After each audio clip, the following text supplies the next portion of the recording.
Welcome. You're listening to The Aligned Self, Conversations in Creating a Conscious and Abundant Life. This is Daniel Denovi. I'll be your guide and host. Let's see just where we can take this.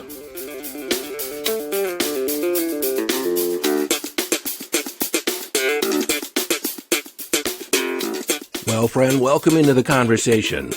If this is your first visit to the Aligned Self podcast, welcome. We've been getting a lot of new listeners, and I appreciate you finding us.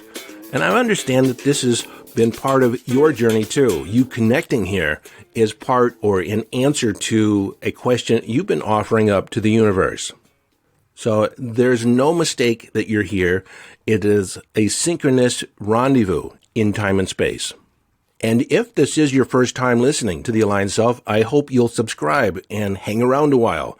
I have a lot to say, and I've already said a lot. In the last year and a half, we have almost 180 episodes, and it's been a joy. It's been a journey along the way. It's been a real adventure. In fact, my birthday is coming up at the end of October, on October 28th, and I'm looking at the numbers, and we should hit 100,000 downloads by my birthday. I think that would be a sweet birthday present.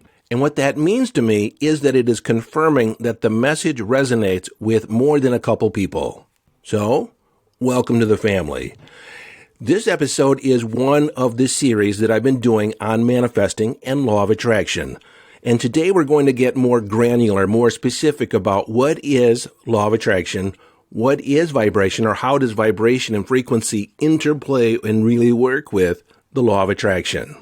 So before I wade deep into this episode, you might be asking, just who am I? I realize that we've had many new listeners join the podcast, investigate what we're talking about here.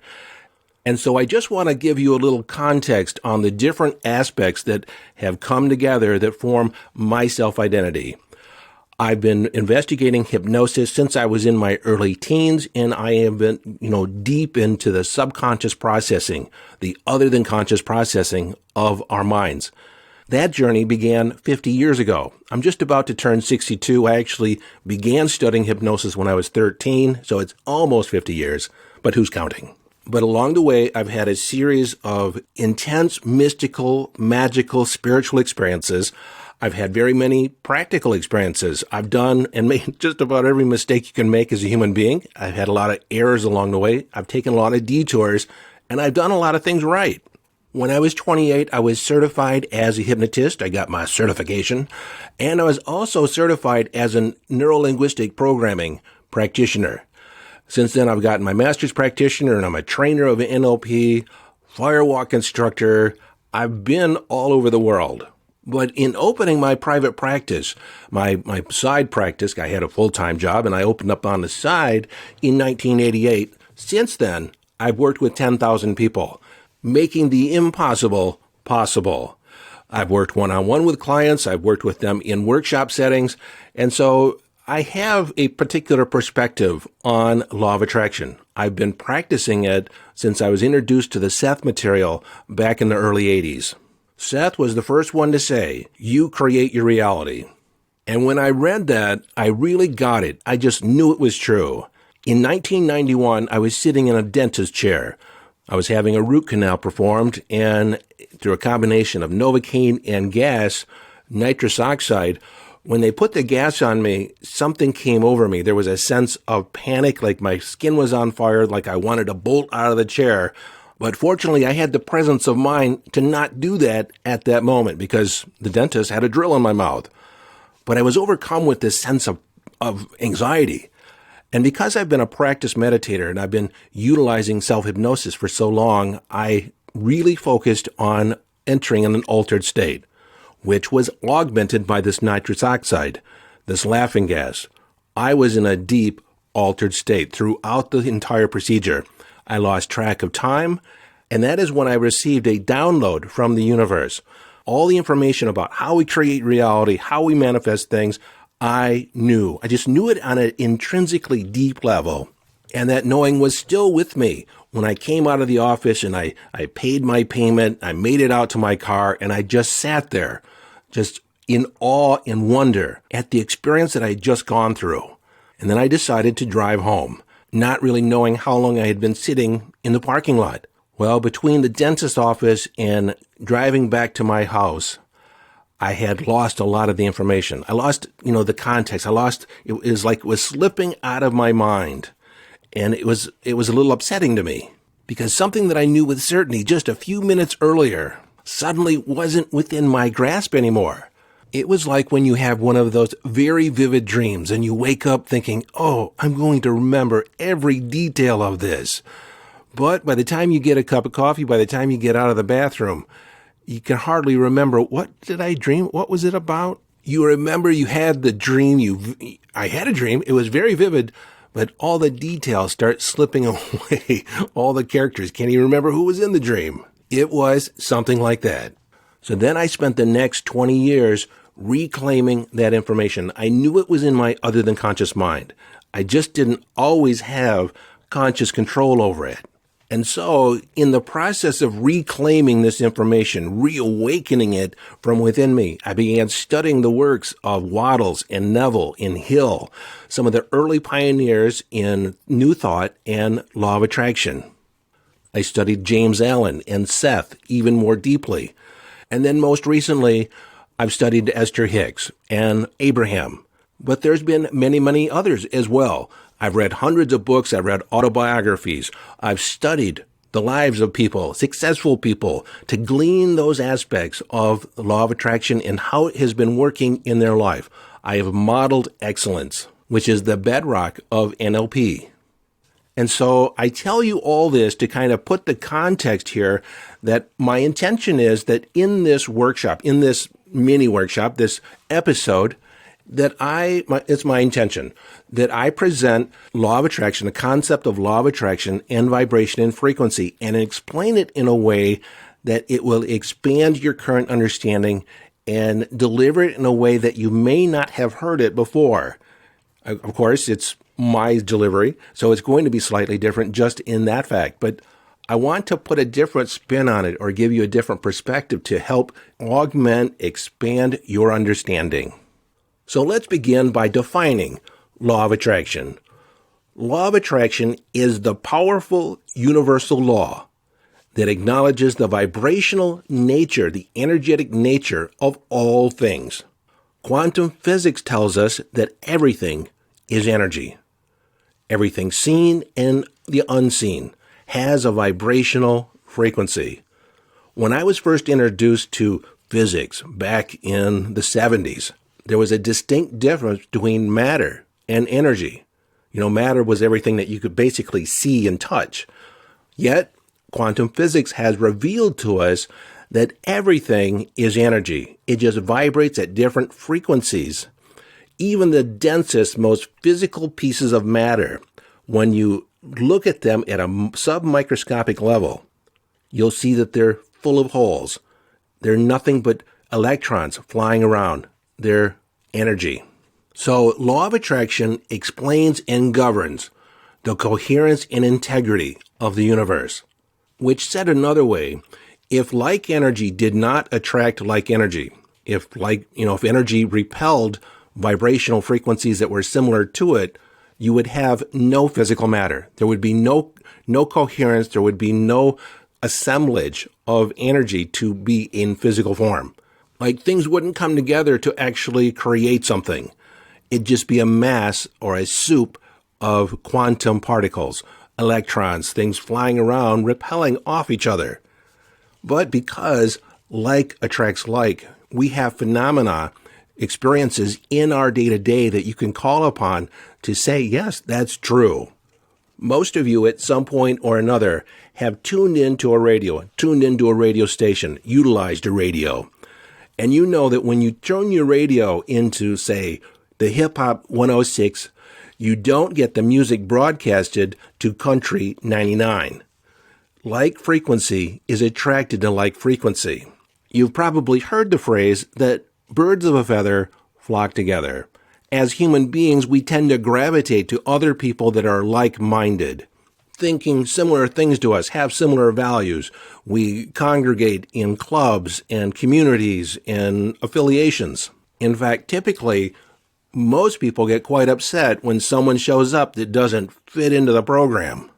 Many years ago, when I lived in Columbus, Ohio, I had a bird feeder out on my back patio. And as it would happen, the squirrels would move in and eat most of the bird feed. But one day, I was watching the squirrels because I gave up the battle of trying to get rid of the squirrels. But one day, coming down the fence line was an albino squirrel. It was pure white. It had the pink eyes. Although the fur was somewhat tattered, it was kind of scarce on the tail. It wasn't the big bushy tail that you normally see on a squirrel. It was definitely malnourished. And I wondered why. It almost looked sick. It had stayed away until the other squirrels moved away from the bird feeder. It was like 15 feet away, just sitting there, I guess waiting for the other squirrels to leave. And when they left, he slowly made his way down to the bird feeder and began eating. But it wasn't just 2 or 3 minutes before a couple other squirrels came in and chased him away. And I'm thinking, they're squirrels. Why aren't they getting along? They're squirrels.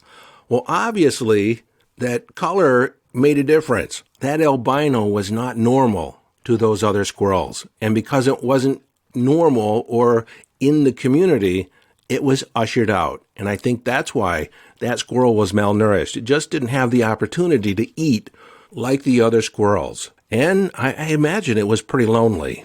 So there's this tendency to seek out and attract others with similar interests, values, and perspectives.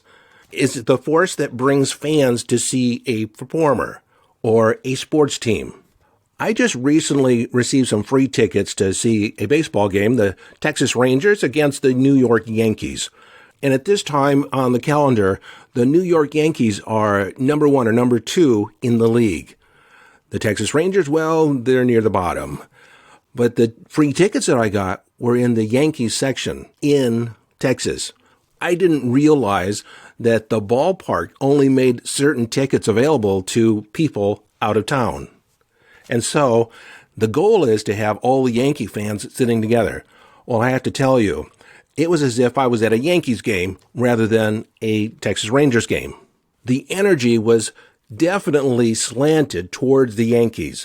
Now, even though early in the game it basically traded outs, 3 up, 3 down, 3 people up at bat, and 3 outs.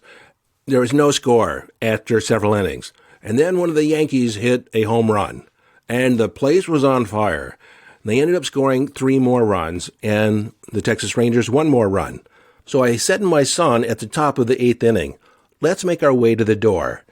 And he said, wait, the game's not over yet. I said, but you can feel the momentum. The Yankees are going to win this.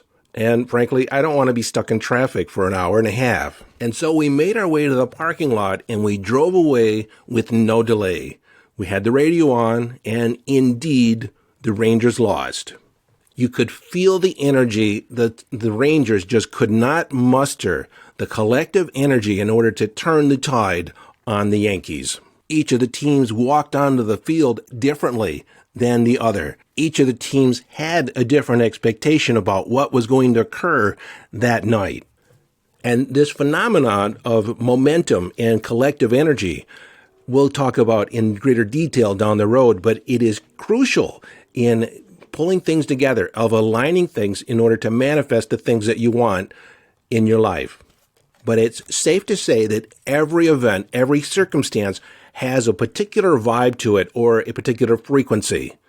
An argument feels different, has a different vibe than a party. If you've ever walked into a space just after an argument has taken place, you can still feel the tension in the air. You see, you and I, by divine design, are interpreters of frequency and vibration. We interact with the world vibrationally. And this is the mistake a lot of people make. They think, well, I see it, I hear it.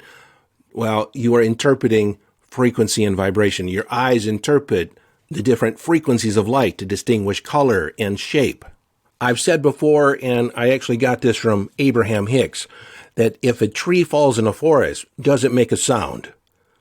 And the answer is no. It makes a vibration. There is vibration in the environment, but there is no sound because there is no person to observe it. And so in our ears, We receive vibrations from our environment, and then those vibrations are interpreted in our brain and distinguished as different sounds, identified as different sounds, and compared to things that we've heard before. And then if we haven't heard anything like it before, it strikes us as novel and unique. But we tend to categorize things. What's important about this concept or understanding this is understanding that we take everything outside of us and we represent it in our head through our 5 representational systems. And so because we're constantly interpreting the information that's out there and reassembling it in our head, we never actually interact with the real world in and of itself. We're always reacting to some perception or some interpretation, our interpretation of reality. And so by that means, we create our experience of reality. But you might be saying, well, I'm interpreting what's out there, so there is a certain reality out there. But is there? Because if all you have is your interpretation, how do you know there's really anything out there that you aren't not making up? Let me give you a different example. In a moment, I'm going to ask you to say in your head, yellow yo-yo. A yo-yo, if you're not familiar with it, is a toy. It's a disc on the end of a string, and through the flick of a wrist, it will wind up and down the string, and evidently people have great amount of joy playing with it. Now, I have to admit, I haven't seen a yo-yo out in the marketplace in quite a few years, but I'm relying on the fact that you have encountered a yo-yo at some point in your life. So we're about to proceed on a little mind experiment. If you have the capacity to, I'm going to ask you to close your eyes. But if you're driving, keep your eyes open, please, and pay attention to the road. But when I tell you to, I want you to say the words in your head, yellow yo-yo. So, on the count of 3, say the words in your head. 1, 2, 3.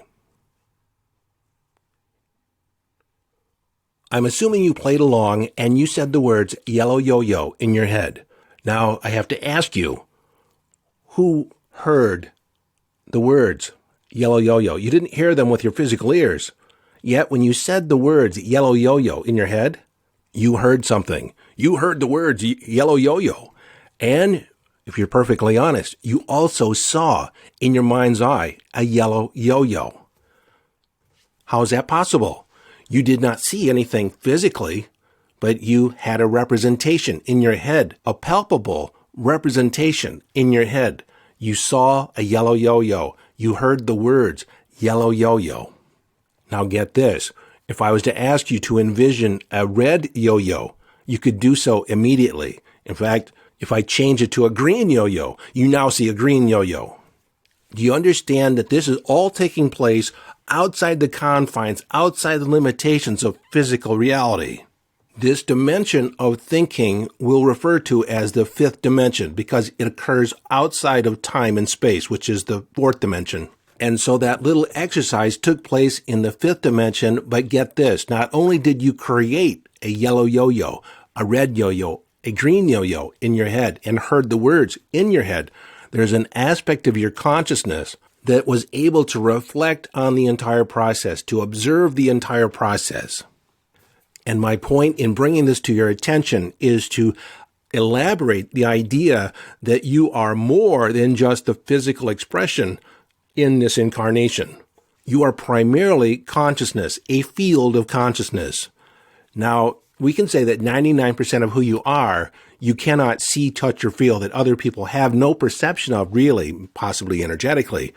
But the 1% that you see in the mirror, you dress up, you cart around, that is only a small aspect of who you are.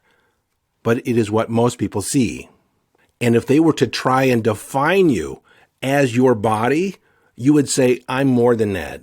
If they only took one aspect of your personality and said, that's how you are, I said, well, I have many other dimensions to myself. That's just how I show up in one particular situation. You understand on a deep level that you are not physical. The greater aspect of you, the greater whole of you, you cannot see, touch, or feel. It lives outside of time and space. Now, this is important to know because As we proceed and begin manifesting the things you want, you're going to do so in the fifth dimension.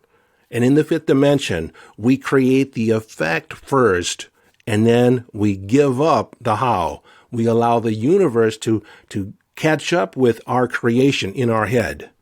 This difference between the fifth dimension and the third dimensional creation is in the fifth dimension, we create the effect first, and we allow the universe to create the cause. In the third dimensional thinking, it's governed by action. We create an intention, and then we start setting about the cause ourselves to will it or create it into existence. That is possible, but it isn't as expedient. It's not embracing the full power and depth of law of attraction. Now, I want to go back to an idea that I shared in a couple episodes ago, that the Nobel Prize this year was awarded to a couple physicists that were working with entanglement of quantum particles. They had two particles on opposite sides of the universe, so to speak, but in the observation of one particle, it changed its trajectory, and the entangled particle that was somewhere else on the other side of the universe also immediately, instantaneously shifted to match the other particle because they were entangled. Like attracts like. So that in and of itself is phenomenal. Just the whole concept that they proved entanglement, that two photons, two particles are entrained. So aside from that, if that was it, that'd be enough. But in addition to that, they also set science on its ear when they redefined what is the fastest thing in the universe. It's been traditionally considered that light is the fastest thing. There's a constant speed of light, and most everything is measured off the speed of light. Yet when they influenced one particle and there was an instantaneous reaction and response in the other particle, they proved that the fastest thing in the universe is consciousness. It was instantaneous. In fact, it was so fast, so quick, it's beyond measurement. And so the second aspect of this is that because there was no time involved, our conception of time is different than what time really is in the universe.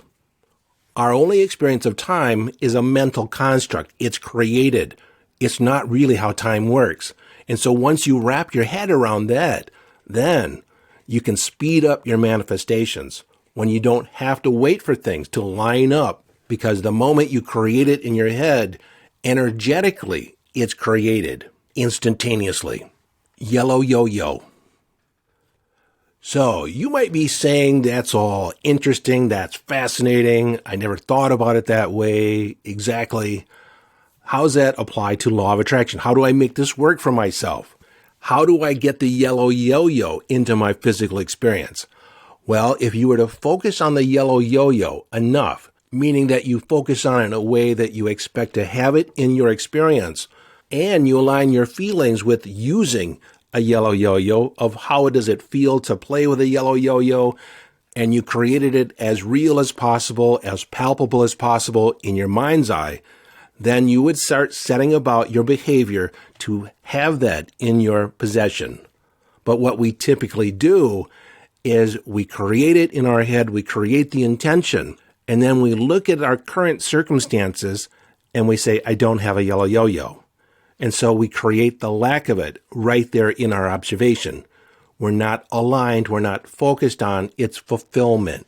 So like I said in an earlier episode on frequency and vibration, the frequency of the thought is thinking of the yellow yo-yo. That's the creation aspect of it. The magnetizing force are your emotions. It's the vibratory equivalent of having that wish fulfilled. And that's something that Neville Goddard said. Assume the feeling of the wish fulfilled. I'll say it again. Assume the feeling of the wish fulfilled. And to really illustrate this, let's get away from a yellow yo-yo, because that, for me, that doesn't carry a whole lot of juice. Well, let's think about a relationship. If you were to have the relationship of your dreams, the relationship of your intentions, what would be the feeling of that having been fulfilled? Would it be intimacy, joy, companionship, connection? Now, I need to pause just for a moment here, because There's a mistake that people make thinking that it is the relationship that delivers the connection, the joy, the love, the expression. But it's not, because you can have a relationship and have not any of that. It is your focus. It is what you're creating that to mean. And so that is the essence of what we want to get from the form of a relationship. And so our job is to align with the feeling of the wish fulfilled. And those feelings are generated within us. So as we align our mind, our heart, and our actions with being love, with being a source of connection, with being and feeling connected to ourselves, then we create this inner world, this inner space, this inner feeling of being that is us. It's our natural expression. And then by consequence, we will attract the relationship that supports that feeling, that is in alignment with that feeling. That feeling state of the wish fulfilled becomes our expression in the world. And then anything that's not in alignment with how we're choosing to be, we recognize as not for us. It doesn't fit. It's incongruent. That feeling state becomes our internal GPS to keep us on track, to inspire action, for us to move in that direction, to attract that relationship into our life by a magnetizing force based on who we're being. Because remember, consciousness is the fastest thing in the universe, and you're going to be attracting an entangled particle, an entangled being that will be in alignment with how you're feeling. But the way most people do it in the realm of relationship is they have relationships that have worked, aspects of relationships that have worked, and aspects that haven't worked, and they take those different things and they project them out in the future. They're not creating from that fifth dimensional space and then aligning their emotions with that vision, connecting to the essence of that intention. But in being physical beings, we take a look at our physical circumstances and we begin focusing on that. Well, I don't have a relationship right now. I did not like aspects of that other relationship. There were parts that I did like. And so I have this mix of things I didn't like and things that I do like. And I still focusing on those things I don't like. Because remember, the mind cannot not think of something. So when we say we don't want that, we actually bring it into the focus of our mind. And the universe is indiscriminating. He said, well, that's your focus. That's what you're going to get, because that's what you're a vibratory match to, because you're aligning your mind, your frequency, and your emotions, the thing I don't want, with that. And so you're just going to create more of what you don't want. And this is why it's difficult sometimes, especially when you're beginning in law of attraction, to focus on your intention and think that you're going to draw that in right away. Because frankly, you're not practiced at keeping your alignment, your vibratory alignment with the feeling of the wish fulfilled. Does that make sense? Hopefully it does. So let me expand on this problem in manifesting. The problem a lot of people have, and this the thing that they point to on why law of attraction doesn't work for them. And remember, the mind is a difference engine. It has trouble not seeing what you don't want, because it's like, boy, girl, move away from that pain. Because that's where the mind goes first. To avoid the pain, avoid the danger, it focuses on that first, and then it takes a part of your executive function in your brain to focus on what you do want. But that's difficult. And so we tend to focus on the circumstances that we don't want, the things we don't like, the lack, the missing, and we just perpetuate more of the same. Because if we look at the data, we look at the facts, quote unquote, it's not supported. What we really want, the intention, is not supported. We take a look at our surroundings, and it doesn't seem real. This intention we put out in the universe, the things we're attracting into our life, it seems so far away because we're disconnected from the feeling of the wish fulfilled. We're focusing on what we don't want. We're focusing on our current circumstances, which more than likely are not in alignment with what you truly desire. Because if you were aligned with what your intention is, you would fulfill it automatically. And so when you create an intention and it's not fulfilled easily and automatically, then you know and you understand that that is feedback that you need to do a little work. You need to do a little bit of letting go. You need to be refocusing, reconnecting, redirecting your thoughts and your emotions. So in the next episode, we'll discuss more about how to enter into that state of the feeling of the wish fulfilled. And I'll give you different ways to do that. To sum up this episode, everything is energy. Your thoughts are energy, vibrations that are sent out, transmitted throughout the universe to attract circumstances, events, and material things, because material things are just energy, into your experience to align with your energetic transmission, your energetic vibration.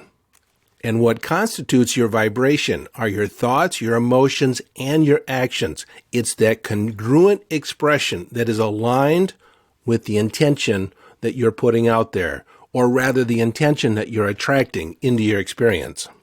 The pitfall in this process is that once we create an intention, we are too present, too aware of the missing of our intention, the lack of what we want in our current experience.